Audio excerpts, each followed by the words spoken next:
कि कोई भी जो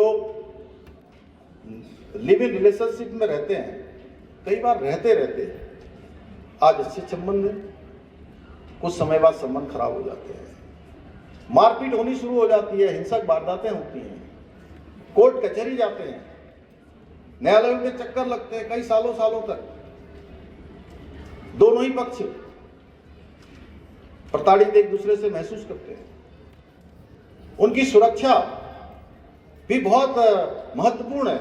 आप सबको बताऊं कि 2022 में दिल्ली में एक बहुत चर्चित केस हुआ था, श्रद्धा बालकर और आफ्ताब। उस आफ्ताब नाम के व्यक्ति ने एक बेटी श्रद्धा को अपने जाल में फंसा लिया और उसके बाद कुछ समय के बाद उसके टुकड़े कर काट के 300 लीटर के फ्रिज में रख दिया और एक एक टुकड़ा करके जंगल में जाकर फेंक के आता था और उसके माता पिता से सोशल मीडिया के अकाउंट से लगातार बात करता था। भाइयों बहनों, हमने ये प्रावधान इसीलिए किया है कि अब कोई भी माता पिता अगर उनके बच्चे ऐसे किसी उसमें हैं तो उनको जानकारी होगी और कोई आफ्ताब जैसा हैवान अब ऐसी हैवानियत किसी श्रद्धा बेटी के साथ नहीं कर पाएगा। इसलिए हमने इसका प्रावधान किया है।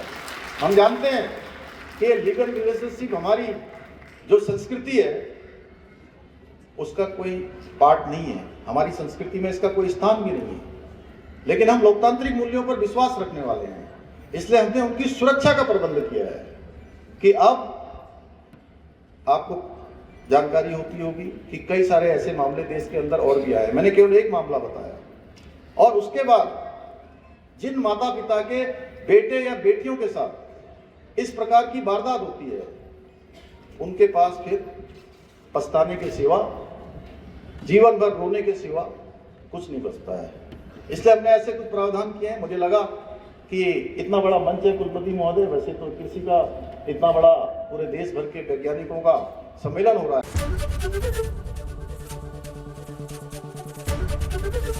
एबीपी गंगा, खबर आपकी, जुबान आपकी।